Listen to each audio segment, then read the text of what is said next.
Hey folks, welcome to another edition of Why I Joined EXP. Today I have as our guest an old friend, Trung Bien. Trung, welcome to the show. Thank you very much for having me. Trung, I'd like to make a little introduction of you. We met at my door. I think that's where we met. Prior probably to you becoming a realtor about 2015. I think we probably met closer to 2012 in my neighborhood, inner city, Southwest Central neighborhood of Altadore. And you were kind of probably still in university or just out, and you were kind of thinking about real estate and kind of working and hustling. Can you tell me a little bit about your memory of meeting me and what you were doing at that time? Yeah, at that time, I was working for a builder looking to acquire lots for them off market. And I was a young firecracker with a lot of energy, with only one method to find lots, and that was knocking on doors. And then you happened to be living in the farming community, knocked on your door, recognized your name through signage, and realized that I'm talking to a realtor. This guy's totally not going to sell me his lot. But we had a great chat because I admired Good what you chat. were doing. Good chat. Because you're like cool and hustling it, and I've done the exact same thing as you. And then that was. Do you have a recollection of possibly what year that was? Like it was prior to you becoming That a was licensed agent. 2012. Were you still in school or out of school? What was going on there in your life? I know I look a little bit younger. However, that was well past me graduating from post-secondary. What did you do right out of post-secondary? I traveled. I got into property management. I looked into doing renovations and flips, but I always kind of had my an interest in real estate. And then that kind of parlayed me to getting a job at that home building company, and then they gave me a choice to be a host at one of their show homes or find lots in Altadore where I get kind of paid for the results I create with a flexible schedule. So I really like that. Cool. You studied entrepreneurship. I think I remember us having that discussion way back like at Correct. UFC. Yeah. Yeah. So business graduate with entrepreneurship. And what year did you become a realtor? Was it 2015? 2015. So worst time possible because 2014 was a hot market. And that was kind of a driving force to get into real estate. And then our economy got rattled and our consumer confidence really shut down.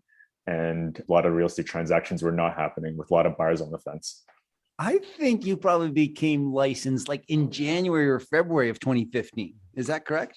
Pretty early. Yeah. Pretty early in 2015. Wow. Because Good memory.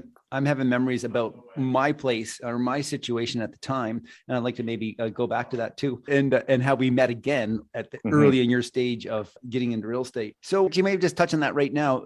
Trung, you mentioned that 20, so in Calgary, for the listeners who aren't aware, in 2014, 2015, or 2013 and 14, that was our last high in Calgary, our last real estate kind of cycle in terms of a high real estate market, maybe other than the spring, a bit of a boom market. And then you got into real estate at the crash. It crashed basically early February 2015. It changed really quickly. My longtime coach, Mike Ferry, would say that that's a good time to get into real estate because nothing is easy for a new agent. So you don't develop bad habits and laziness. Yeah. You hustled for everything and have become very successful. So you joined Remax Central at the time, right? Correct. Remax Central. Yep. And you basically killed it for a few years. Tell me about your transition to EXP. When did you join EXP and why? I just joined EXP in March of this year. And I think the main previous when I was at Remax Central, I was happy there, don't get me wrong. But what I realized was I kept on thinking about EXP and what the opportunities that it was offering. And I kept on looking at that stock chart, realizing I think I could be missing an opportunity that's right in front of me. And I kept on looking at some videos, talking to certain people that were part of EXP. And when the right people talked to me and when I looked at EXP with no filter or prejudgments, that's when I realized that I need to see this opportunity for myself. And I realized that the barriers to join EXP, I knew sky was the limit. And I knew that if I needed to go back to Remax with a hurt ego, it was actually quite easy. So I told myself, I got to do it.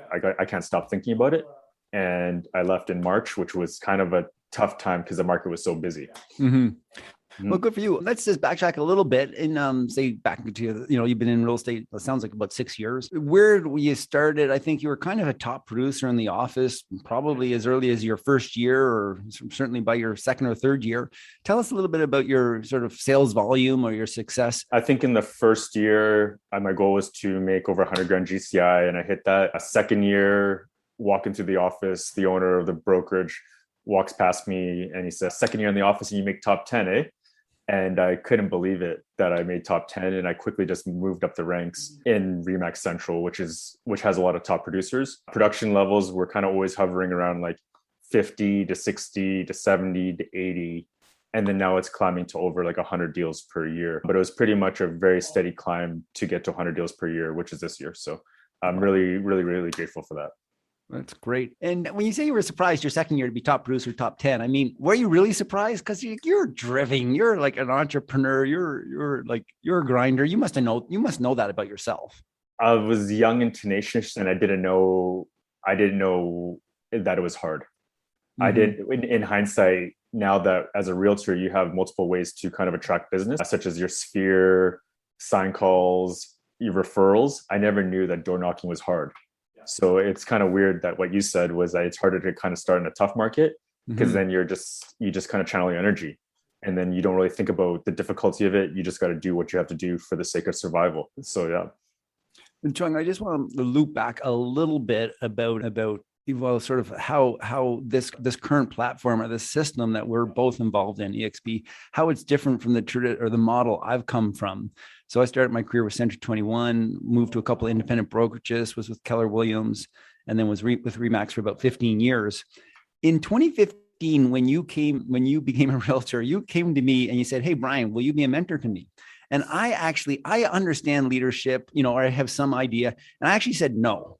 And you were like, "Why?" And you were like, "You're kind of angry at me." I kind of remember this discussion. And, there was something that happened in my life at that time. I think you probably remember. We don't need to call it out or anything, but I was like in no kind of mood to mentor a young realtor. Like I was lacking confidence actually at the time because of, something that happens to us in life, and then we all have some issues. But in any case, I regret that decision to say no, because I would have learned so much from you as a mentor. So, but then coming from the background in real estate that I did up until 2015, that's basically, I was in real estate for nearly 15 years. That would be natural for me to say no, based on all the sort of mentors I had and lack of mentors and the lack of collaboration in this industry. And so what I'm really enjoying about EXP is the collaboration and the ability to mentor others with ease because of the way the system and the model is set up. Can you speak to that a little bit? I find that when I became a realtor and I was quote unquote unsuccessful, there was a lot of people that people started asking me for mentorship. And I was like, yeah, sure. Just let me know if you have any questions. And you share, but you don't share kind of your entire playbook or your secret sauce. But when you join EXP and you see the opportunity to see someone grow, which in turn helps you grow, then I feel like you're just a lot more transparent with your secret sauce, or what I call like your kung fu. Nice. And then I realized that in the EXP model, it's just a lot more collaboration, a lot more positivity. And it's weird, but when I hear about EXP news that's exciting, I'm actually excited for the brokerage to see all the growth and all the positivity that's happening. But when I was at Remax, I never had that kind of camaraderie or that loyalty to the brokerage. And I just find that because you become an owner at EXP and then you can build your own organization, that excitement is just nothing that Remax ever provided. Mm-hmm. And I find that when you do build an organization, you do want to help people grow, because in the end, building your organization is really what will get you off the perpetual treadmill of always chasing your next transaction. Fantastic. Agree entirely. It's a completely different mindset, a different system. And it's exciting to actually to encourage people into the business and then to support and help them grow. So totally. It's cool. And well, tell us a little bit about your family, your situation. What do you do for fun these days, Trung? I know you're a young father. I'm a father of 2 kids, 2 boys, 3 years old and 1 year old. They really made me change what my priorities are in life. Before I had kids, I was really easy to work a 50, 60-hour work week and still have a lot of energy. Now I really want to focus on work-life balance to kind of make sure I enjoy those quality times with my kids. What I used to do for fun before children and having a career as a realtor was I used to love to travel and snowboard, but that's all done now. I just try to work and stay active and then just try to be a family man. Interesting. So, okay, so I can't help but like butt in there. So, Tony, you've often in our conversations, you're like, "Hey, Brian, you're like, doing X, Y, Z thing. That's cool. How come, like, why isn't snowboarding still a thing for you? Like, why? How come you don't like? If that was a passion, why don't you continue to allow it to be a passion? Or maybe it's not a passion anymore. Really, it's just the family and sort of real estate sales, and well, maybe attraction and mentorship. Is that why is there no time for snowboarding? I think before I became a realtor, I was probably snowboarding 50 times a year. But I think now I still am passionate about snowboarding. But if I get out 10 to 15 times a year, I'd consider that a great season. I agree. Mm-hmm. Yeah. It just works-life balance. Yeah. Oh yeah, totally. Right. Good for you. And in terms of that work-life balance, often I sort of believe this doesn't really exist. And at different times we're like more focused on work, more times we're focused on relationships or family or kids, or more time we're focused on a sport. And from day to day and even half days, it can change. It can really change. So I think now with the slower time in our market with transactions, this is a good time to kind of spend with family and also a good time to focus on revenue share. So it's awesome to do that diversification. So that's which I really like. Can you share with us what revenue share is? Revenue share is when you have the ability to attract productive agents into EXP Realty. And when they are producing, as in closing deals, earning a commission, then you get a portion of the brokerage fees. Thank you for sharing. Well done. It's distinct. Now, how is that different than, so in terms of EXP, the model and stuff, and maybe some people you might want to introduce the model to, they'll say, I don't want to recruit, or I don't want to be part of this multi-level marketing. How have you got that objection, and how would you handle something like that? Actually, I want to sort of say, you said into a recruit or attract, you talked about revenue share, recruiting or attracting a person who's productive. How would you make someone productive, Trung? Can you speak to make someone productive? I would pretty much try to teach them my Kung Fu. I'd teach them what I learned to build a business based on referral, as I feel like that is kind of like the lowest hanging fruit when it comes to earning people's business and helping them with buying or selling their homes. That's how it helped them. Mm-hmm.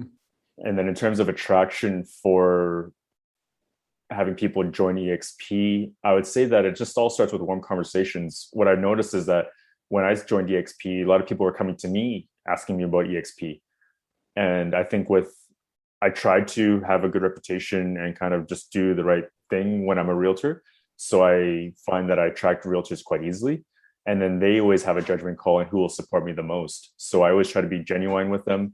And not think about, I want you to join my revenue share. I always try to see, like, how can I help them and how can I benefit them? And then so with me having I would say a pretty simple business of working my database, I just try to teach them how to kind of farm my database. And it's pretty simple, nothing that I invented, just little tricks and techniques I learned from other coaching programs and a lot of free podcasts, actually. Interesting. And I guess I'm just kind of like, any thoughts a little bit on the like why would someone choose a sort of the brokerage that, like, I'm sort of picking a little bit at your background and your education and your entrepreneurial sort of spirit, and from how I know you as a bit of a driver and motivated. How do you why not join a Century 21, a Coldwell Banker, a Remax, a Maxwell or CIR? Why would EXP make sense for someone to look at? I think because it's just a different business model. For me, I joined Remax because it was a trusted brand. And I was scared that way if I left Remax, how would that affect my business? Being at EXP for, I believe, 6 months now, what I observed is actually no one cares. The consumer does not care which brokerage that you're with, which is quite the eye-opener for me. And then with EXP, just with the ability to transact as if you're a regular at a traditional brokerage or helping people buy or sell their homes, but the ability to, if you hit production bonuses, receive your brokerage fees back in stock. And if you recruit or attract productive agents and you get a portion of their brokerage fee, it could be quite a huge multiplier when they also attract agents, and it can really explode. But everyone told me that when you join EXP, the attraction happens quite slow. But eventually, once you kind of get people in your first row and then you teach them how to attract agents, it can really explode quickly without a lot of your input and effort. So I'm excited. since March, you continue to sell real estate at a high level.